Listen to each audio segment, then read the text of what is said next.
Anadolu beyliklerinin en güçlülerinden olan Germiyanoğlu Beyliği'nin hükümdarı 2. Yakup Bey epeyce yaşlanmıştı. Kendisinden sonra devletin başına geçebilecek bir erkek evladı da yoktu.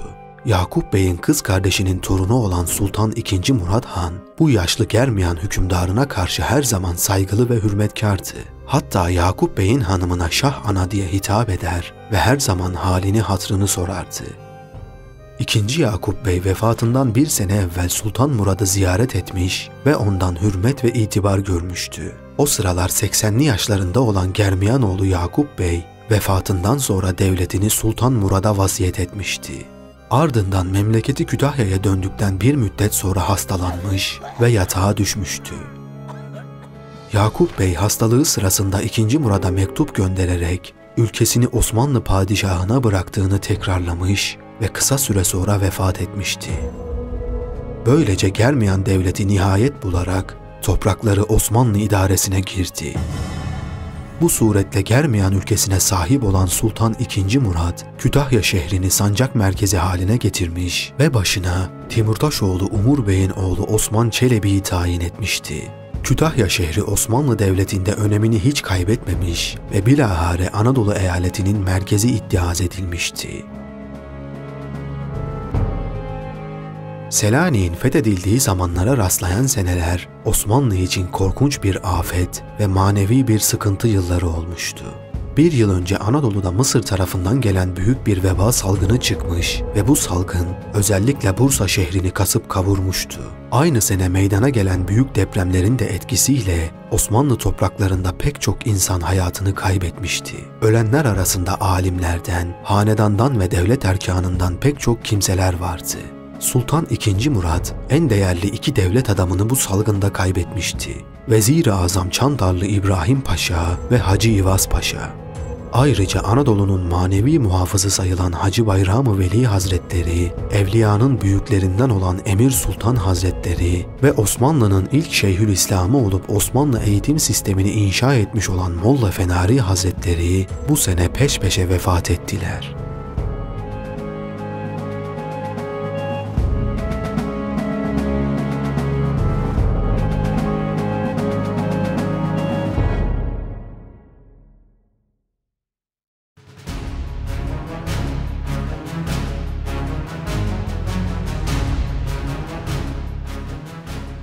Selanik'in Osmanlı eline geçmesini müteakip Sultan Murad bir müddet Selanik'te kalmıştı. O zamanlarda Yunanistan'ın Epir bölgesinde Yıldırım Bayezid devrinden beri İtalyan asıllı Tocco ailesi hüküm sürmekteydi. Selanik'in fethinden kısa süre önce Epir despotu Carlo Tocco ölmüş ve oğulları arasında mücadele baş göstermişti. Epir'de vuku bulan bu iç savaş zaten zar zor geçinen halkı daha da zor bir duruma sokmuştu. Esasen Epir bölgesinin yerli Rum halkı İtalyanların hakimiyetinden memnun değildi. Bu sebeple Yanya halkının ileri gelenlerinden bir heyet Selanik'te bulunan Sultan Murad'ın huzuruna gelerek şehrin anahtarlarını Sultan Murad'a teslim ettiler ve başlarında Osmanlı padişahını görmek istediklerini bildirdiler. Osmanlı kaynaklarında bu gibi şehir teslimlerine vire ile fetih denilmektedir. Bunun üzerine Sultan II. Murad, Karaca Paşa'nın emrine asker vererek Epir bölgesine gönderdi. Yanya'nın teslim alınmasını ve İtalyan Tocco ailesinden mukavemet eden olursa onların da tenkil edilmesini emretti. Lakin harp etmeye lüzum kalmadan yerli halkın desteğiyle burası kolayca ele geçirilmiş ve bir Osmanlı vilayeti haline getirilmişti. Kısa süre içinde buraya da Türkler iskan edilmeye ve bölge Türkleştirilmeye başlandı. Yanya'nın böylece vire ile fethedilmesi ve bilhassa halkın isteğiyle Türk idaresine girmesi, Osmanlı idare ve adaletinin Balkanlarda ne derece iyi tesir bırakmış olduğunu göstermekteydi. Despotluğun Arta Körfezi'nde kalan kısmı ise Osmanlı'ya yıllık haraç ödemeyi kabul ederek Osmanlı himayesine girdi. II. Sultan Murad, Selanik ve Yanya'nın fethinden sonra Balkanlarda Yıldırım Bayezid'in imparatorluğunu ihya etmiş sayılabilirdi. Eflak ve Sırbistan sıkı bir şekilde Osmanlı tabiliği altına sokulmuş, Arnavutluk ve Epir'de Osmanlı hakimiyeti yerleşmişti. Arta ve Mora despotları nihayet Doğu Roma İmparatoru haraç ödeyen tabiler durumundaydı Venedik dahi Balkanlarda elinde tuttuğu yerler için haraç ödüyordu.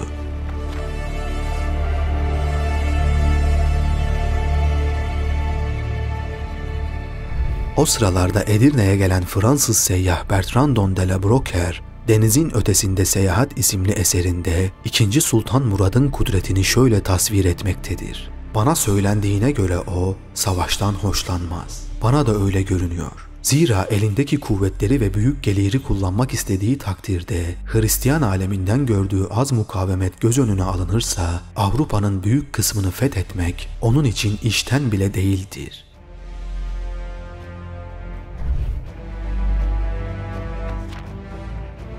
Osmanlı Devleti bu önemli fütühattan hemen sonra bölgede yeni bir tahrir yaptı.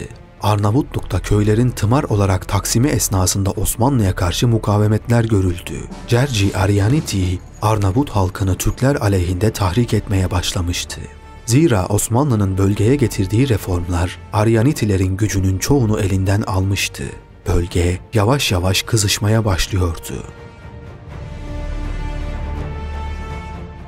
1431 yılı Osmanlı ve Macaristan arasındaki 3 yıllık ateşkesin bitiş tarihiydi. Macarlar daimi surette Eflak ve Sırbistan üzerinde bir metbu ve bir koruyucu rolü oynayarak her fırsatta bu iki memleketin Osmanlı ile bağlantılarını bozmaya çalışıyorlardı. Bundan dolayı Osmanlılar da Eflak ve Sırpların Macarlarla aralarını açmak siyasetini takip ediyordu. Eflak Voyvodası II. Dan'ın Osmanlı'ya sadakati sebebiyle Macarlar, onun rakibi olan II. Vlad'ı desteklemeye karar verdiler.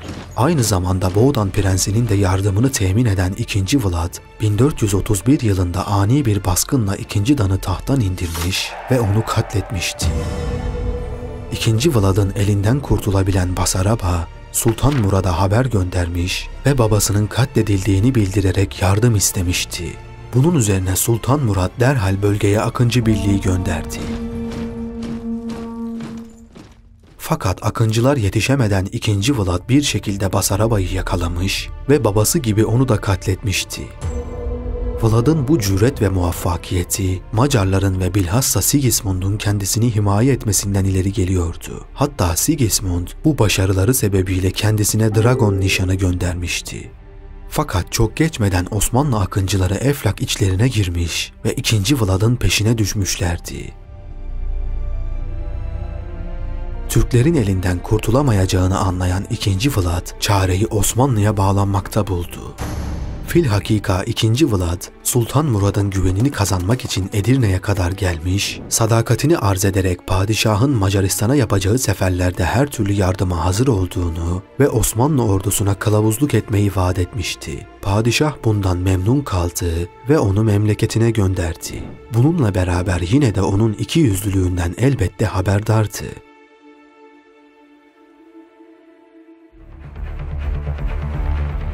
Bu arada bölgedeki Osmanlı birliklerine karşı ayaklanan Arnavut halkı pek çok Osmanlı askerini öldürerek Aryaniti önderliğinde büyük bir isyan başlattılar. Orta Arnavutluk hakimi Andrea Topya, isyanı bastırmak için Arnavutluğa gönderilen Osmanlı kuvvetlerini mağlup etti.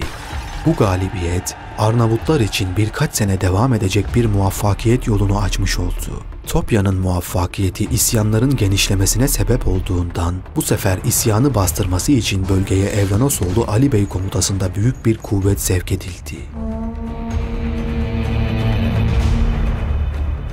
Bunun üzerine Aryaniti emrindeki kuvvetleri Kurveleş dağlarına çekerek Osmanlı ordusuna pusu kurdu. Evranosoğlu Ali Bey, dağ geçidindeki bir boğazda pusuya düşürüldü ve ağır bir mağlubiyet alarak geri çekildi. Arnavutların Osmanlı ordusunu bu şekilde mağlup etmesi sonucu isyan bütün bölgeye yayılmış ve Osmanlı Devleti, Adriyatik denizindeki baş liman olan Avlonya'nın kontrolünü bile kaybetmişti. Bu sırada Karamanoğulları üzerine sefere çıkmış bulunan II. Sultan Murad, Arnavutluk'taki meselelerden henüz haberdar değildi. Hızlı bir hücumla Akşehir, Yalvaç ve Karaağaç'ı geri aldı. Birkaç yıl önce Venedik ve Macarlarla anlaşarak kendisine ihanet eden Karamanoğlu İbrahim Bey, Sultan Murad'ın geldiğini haber alınca Mersin'in dağlık mıntıkalarına kaçarak saklandı. İleri harekatına devam eden Sultan Murad, beylik başkenti Konya'yı da ele geçirdi. bir an için Konyalıların tümünü Afyonkarahisar'a sürmeyi bile düşünmüştü. Harekatına devam ederek Bozkır'a inmiş ve her yerde Karamanoğlu'nu aratmaya başlamıştı. Nihayet Karamanoğlu İbrahim Bey özürler beyan ederek padişahın kız kardeşi olan hanımını sulh teklifi için Sultan Murad'a gönderdi. Kız kardeşinin ricası üzerine Sultan Murad yalnızca kendisine ait olan yerleri geri alarak kalan yerleri yine İbrahim Bey'e bıraktı. Balkanlardaki gelişmeler Osmanlı için pek iç açıcı görünmüyordu. Arnavut isyancılarının Venedik'ten destek aldığı yönündeki iddialar üzerine Venedik, Osmanlı tarafından uyarılmış ve anlaşmanın ihlaline sebep olmaları halinde şehirlerine saldırıda bulunulması tehdidiyle karşılaşmıştı. Bunun üzerine Venedik Senatosu, isyancılara yardım edilmemesi için Arnavutluk'taki makamlara emir göndermişti. 1434 senesinde Arnavutluk'taki isyanı bastırmakla görevlendirilen Üsküp valisi İshak Bey'in oğlu İsa Bey, Aryaniti karşısında bozguna uğradı. Arnavutluk mıntıkası Osmanlı için gerçekten zor bir bölgeydi. Arnavutların Osmanlı'ya karşı peş peşe kazandığı bu 3 zafer Avrupa'yı da harekete geçirmişti. 1433 yılı itibariyle Kutsal Roma İmparatoru tacı giyen Sigismund hem Almanya'nın hem de Macaristan'ın hakimi olmuş ve gücünü büyük ölçüde artırmıştı. Sigismund bir taraftan Arnavut isyancılara destek verirken diğer yandan Eflak, Sırbistan ve Bosna'yı da tarafına çekmeyi başardı. 1434 yılında İmparator Sigismund, Sultan Murad'a bir elçi göndererek Bosna, Sırbistan ve Eflak üzerinde üstün hakimiyetinin resmen tanınmasını istedi. Bu hareketle Macaristan savaş ilan etmiş oluyordu. II. Murat bu istekleri sert bir şekilde reddetti. Bunun üzerine Macarlar Balkanlarda mücadele için hazırlığa geçtiler. Sigismund'un aynı zamanda Kutsal Roma İmparatoru olması, Balkan devletlerini yanına çekmesini kolaylaştırmıştı. Sultan II. Murad'a karşı hak iddia edenlerin hepsi İmparator Sigismund'un yanında toplanmışlardı. Bosna Kralı II. Tvrtko, Sırp despotu Branković, Yanya üzerinde hak iddia eden Memnon Tokko, Bulgaristan tahtını isteyen Frujin, Eflak Voyvodası II. Vlad ve Arnavutluk beyleri. Macarların artan etkisi karşısında Sultan II. Murat Han, 1434 yılından itibaren Balkanlarda daha saldırgan bir tutum izlemeye başladı. Turahan Bey'i Arnavutluk üzerine, Evronosoğlu Ali Bey'i Eflak üzerine, Saruca Paşa'yı Sırbistan üzerine ve Üsküp Bey'i İshak Bey'i de Bosna üzerine sefere memur etti. Böylece Osmanlı Devleti, Macaristan ve ona bağlı devletlerle kapsamlı bir mücadeleye girmiş oluyordu.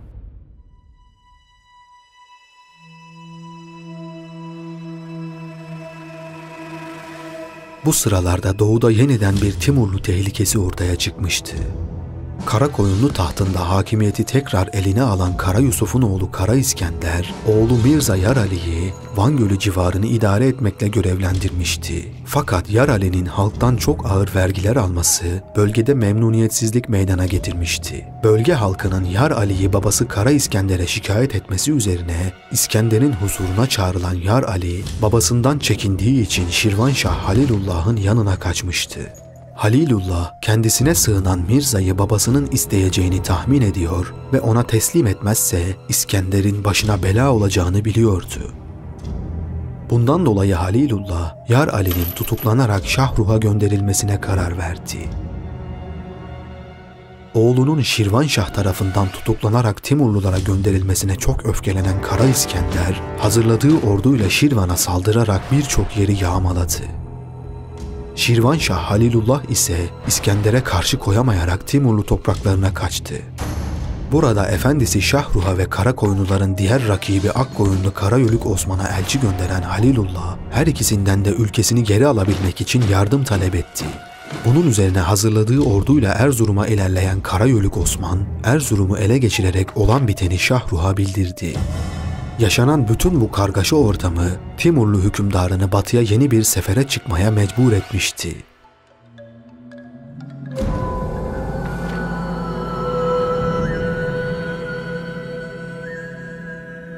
Şahruh bölgeye gelince kendisine tabi olan Karakoyunlu Cihanşah'ı Kara İskender'in elinde bulunan bölgeleri ele geçirmekle görevlendirdi. Kara İskender'i bizzat ele geçirme görevi ise Mirza Mehmet Cuki'ye verilmişti. 60.000 kişiyle yola çıkan Cuki, Kara İskender'in Tebriz'den ayrılarak Alıncak Kalesi'ne geldiği haberini babasına ileterek yola devam etti. Bu sırada Tebriz'i tekrar ele geçiren Şahruh, oğluna Kara İskender'i yakalamasını emretti. Kara İskender, Timur ordularının üzerine geldiğini görünce ordusuyla Osmanlı topraklarına doğru kaçmaya başladı. Kara İskender'in Anadolu'ya yöneldiğini haber alan Şahruh, Karayoluk Osman Bey'e haber göndererek İskender'in yolunu kesip kaçmasına engel olmasını istedi. Şahruh'un emrine uyan Osman Bey, emrindeki 20.000 kişilik orduyla Erzurum'a gelip Kara İskender'in yolunu kesmek istedi. 1435 yılı Eylül ayı başlarında yapılan savaşta Akkoyunlu Karayoluk Osman Bey savaş alanında öldürülmüştü. Akkoyunluların savaşı kaybetmesiyle Erzurum, Kara İskender'in eline geçmişti. Fakat bu hakimiyet Mirza Mehmet Cuki'nin yaklaşması sebebiyle fazla uzun sürmemiş ve Kara İskender, daha önce babası Kara Yusuf'un Yıldırım Bayezid'e sığındığı gibi Osmanlı'ya sığınmak üzere Tokat'a doğru kaçmıştı.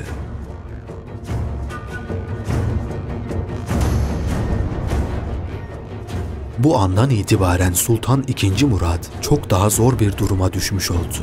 Önünde iki seçenek vardı. Ya dedesi Yıldırım Bayezid gibi kendisine sığınan Karakoyunlu hükümdarını himaye edecek ve Timurlularla savaşı göze alacaktı, ya da babası Çelebi Sultan Mehmet gibi Timurlulara boyun eğecek ve ülkesini büyük bir felaketten kurtaracaktı.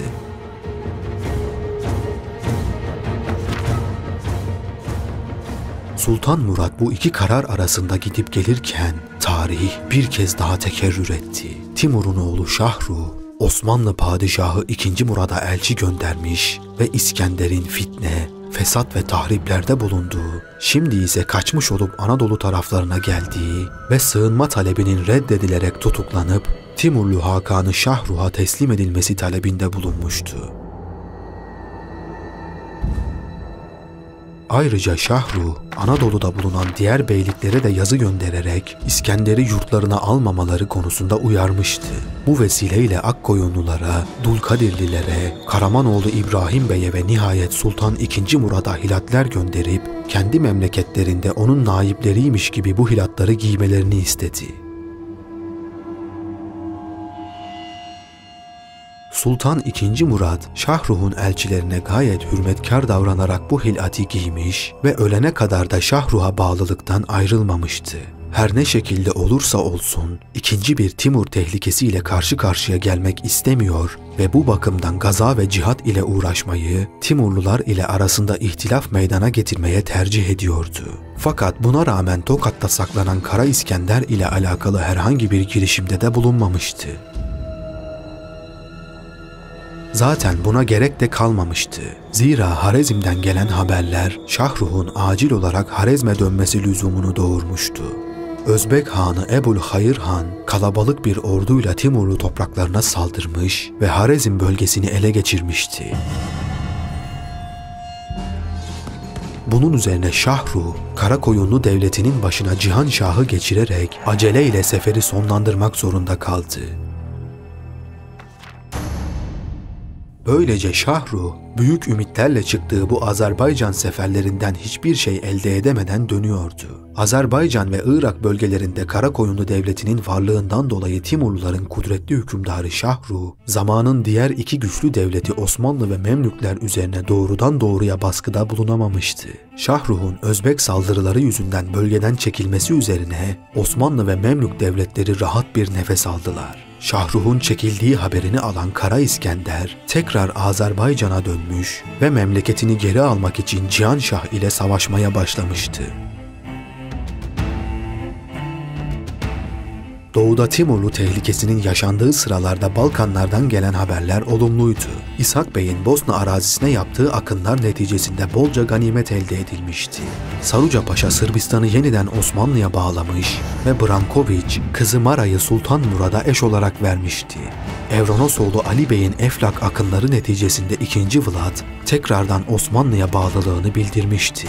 Fakat 2. Vlad'ın ikiyüzlülüğünden bıkan Sultan Murad, Macarlarla arasının açılması için ona Evronosoğlu Ali Bey ile birlikte Macaristan'a akın yapmasını emretti. Arnavutlar ise her tarafta ayaklanarak bölgedeki Türkleri katlediyordu. Aryaniti'nin bu saldırılarından canını kurtarmaya çalışan Türklerin bir kısmı Ergeri şehrine sığınmıştı. Bu şehrin de Arnavutlar tarafından sarılıp muhasara edildiği hengamda yetişen Turahan Bey, Ergeri'de çevrilen Türkleri katliamdan kurtarmış ve o tarihe kadar uğranılan 3 mağlubiyetin acısını da çıkarmıştı. Turahan Bey, Osmanlı egemenliğini kabul eden Arnavut beylerine başlangıçtaki mülklerinin ve kısmi özelliklerinin korunacağına dair teminat verince nihayet buradaki isyanlar son buldu. Osmanlı hakimiyetini kabul etmeyenler sürgüne gönderilirken Sultan II. Murat, Arnavutluk'taki otoritesini sağlamlaştırmak için Yakup Muzaka ve İskender Bey gibi yerli Arnavutları Arnavutluk sancağında yüksek mevkilere atadı. Bu arada Karamanoğlu İbrahim Bey, Dulkadirlilerin elinde bulunan Kayseri'ye saldırmış ve burayı ele geçirmişti. Bunun üzerine Osmanlı'nın müttefiki olan Dulkadirli Nasuriddin Mehmet, padişahtan yardım istedi. Karamanoğlu İbrahim Bey'in bu saldırgan politikasından bıkmış usanmış olan Sultan Murat, Karamanoğullarına karşı Dulkadirlileri destekledi. Bu maksatla Amasya Beylerbeyi Yörgüç Paşa, Kayseri'yi kurtarmak üzere Amasya'dan yola çıktı. Fakat Karamanoğlu İbrahim Bey ordusuyla ilerlemiş ve Yörgüç Paşa'yı sıkıştırmıştı. Başka bir Karaman ordusu da Hamediline saldırarak buraları yeniden Karamanoğlu mülküne kattı. Bu sırada Tokat'tan gönderilen başka bir Osmanlı ordusu Dulkadirli Süleyman ile birlikte Kayseri'yi kuşatırken Sultan II. Murat Mart 1437'de Rumeli ve Anadolu kuvvetleriyle Akşehir'e girdi. Karaman kuvvetleri mağlup edilerek Beyşehir ve bütün Hamidili yeniden ele geçirildi. Akabinde Konya şehri de Sultan II. Murat tarafından ele geçirildi. Bu sırada Taş iline sığınan İbrahim Bey, Osmanlı kuvvetleri tarafından her yerde aranıyordu. Bunun üzerine İbrahim Bey, Konya'nın büyük alimlerinden Mevlana Hamza vasıtasıyla sulha talip olup özür diledi. Bu hususta Mevlana Hamza, padişahı ikna etmek için çok dil döktü. Bunun üzerine Sultan Murat, "Senin hatırın için günahından vazgeçelim. Fakat onun bu makama gelmesi bizim müzaheretimizle olmuştur. Şimdi onu azlederek biraderi İsa Bey'i Karaman Bey'i yapmayı muvafık gördüm." deyince Mevlana Hamza, padişaha çok ricalarda bulunarak onu bu tasavvurundan vazgeçirdi. Nihayet Osmanlı'dan işgal ettiği yerlerin geri alınmasıyla iktifa olundu. Fakat yine de Sultan Murat, Hamidili topraklarının başına yanında bulunan Karamanoğlu İsa Bey'i vali olarak atadı. Bu sefer sırasında Karaman ve Dulkadir beyliklerinin hamiliği iddiasında olan Memlüklerle Osmanlılar arasında ilk defa bir rekabet durumu ortaya çıkmıştı. Bu da II. Sultan Murad'ın Karamanoğlu'nu bir kez daha affetmesinin sebeplerinden biriydi. 1437 yılının Aralık ayına gelindiğinde Avrupa'da çok önemli bir gelişme oldu. Kutsal Roma İmparatoru ve Macaristan Kralı Sigismund 9 Aralık 1437 tarihinde ölmüş ve Macaristan'da taht için mücadele başlamıştı. Sigismund'un bir erkek evladı olmadığından damadı 5. Albert Macar tahtına çıkmış, bu sebeple de ülkede karışıklık başlamıştı. Sultan II. Murat bu haberi alır almaz Rumeli'ye geçerek bu karışıklıktan faydalanmak istedi. 1438 yılı baharında kalabalık bir ordu toplayıp Edirne'den harekete geçti. Macaristan'a yapılacak bu büyük sefer için Sırbistan ve Eflak hükümdarlarını da çağırdı. Bunun üzerine II. Vlad ve Branković askerleriyle hazır oldular.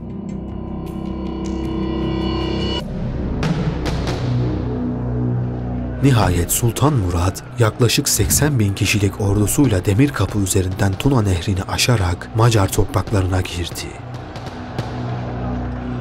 Orşova Kalesi'ni topa tutarak yıktırdı.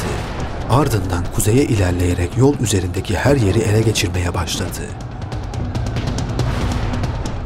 Sultan Macar topraklarında dilediği gibi fetihler yapıyor fakat ortada karşı koyacak hiçbir Macar ordusu görünmüyordu. Sultan Murad'ın geleceğini haber alan Macarlar şehir ve köylerini terk ederek çekiliyorlardı. Ardından yönünü doğuya çeviren Sultan Murad Şebeş Kalesi'ne ulaştı. Burayı da top ateşine tutarak kaleyi yıktırdı. Buradan da Erdel'in merkezi Hermannstadt denilen Zeybin kalesini kuşatmaya başladı. Bu kaleyi de kısa sürede ele geçirip sefere nihayet verme kararı aldı. Yaklaşık 1,5 ay süren bu Macar seferinde toplamda 6 şehir ele geçirilmişti. Alınan ganimetler ve esirler o kadar çoktu ki esirlerin sayısı askerlerin sayısını aşmıştı. Bu bir Osmanlı Sultanı'nın ilk büyük kapsamlı seferi olmuştu.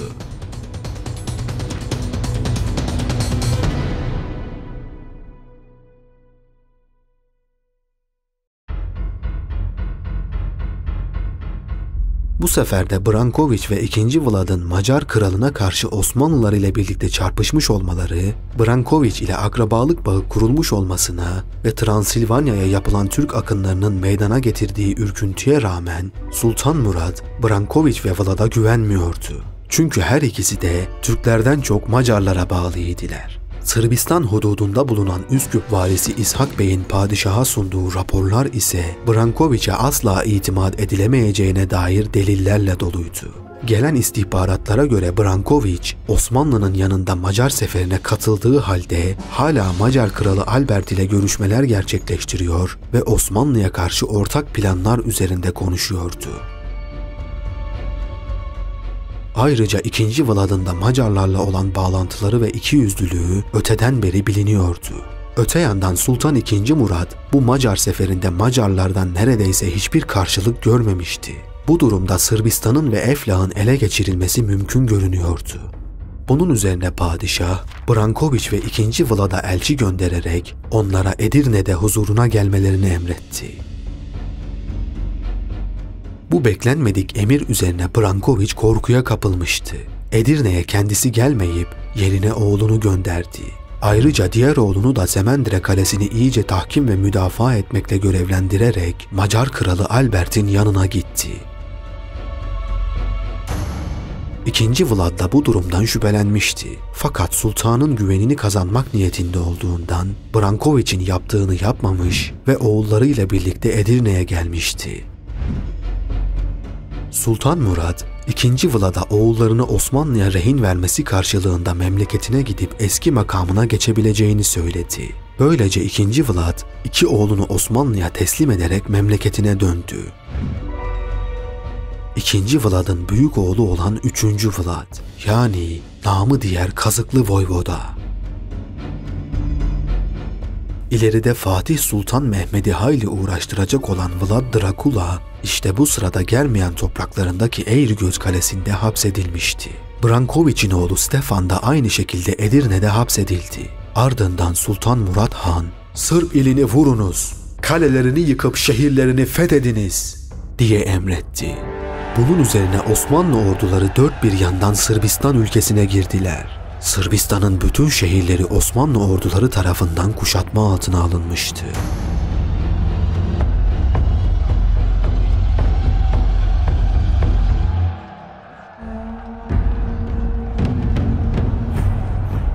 İşte bu sırada Sırp despotu Branković, Macaristan kralı Albert ile birlikte kalabalık bir orduyla ülkesini kurtarmak üzere gelmekteydi. Bunun üzerine Semendre şehrini kuşatmakta olan İshak Paşa, bu gelen Macar ordusunu püskürtmek için askerlerini toplayıp Macar kralının üzerine yürüdü. Tuna yakınlarında meydana gelen bu savaşı bizzat savaşta bulunan Osmanlı tarihçisi Aşık Paşazade'den dinleyelim. "O savaşta ben de İshak Bey ile birlikteydim. Bir alay kafir ansızın karşımızda belirdi. Ardından da başka alaylar çıktı. Yayalar önde, atlılar arkada, kapkara pus gibi üzerimize yürüdüler. Beri yanda İslam ordusu Allahu Ekber diye tekbir getirdi. İshak Bey'in emriyle düşman üzerine at sürdük. Düşman yayaları devamlı olarak üzerimize ok atıyor fakat gaziler bu oklara aldırış etmeden üzerlerine hücum ediyorlardı. Düşman atlısı durmayıp kaçtı.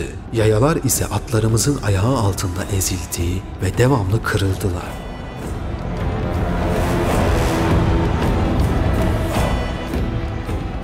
O derece kırım oldu ki gazilerin atları kafir ölüleri üzerinde yürümeye başladı. İshak Bey bunun üzerine "Ey gaziler, kırdığınız yeter, bundan sonrasını esir edin" dedi. Vallahi ben kırdığım kafirlerden başka 5 kişiyi esir ettim. Bu esirleri Üsküp'te 900 akçeye sattım. Sözün özü, Semendire o yılda alındı. Bütün Sırp vilayeti ele geçti. Hisarlarına askerler yerleştirildiği gibi şehirlerine de kadılar tayin edildi. Sonra Semendire'de cuma namazı kılındı ve bütün Sırp ülkesinin hakimi Allah'ın verdiği üstünlükle Müslümanlar oldu.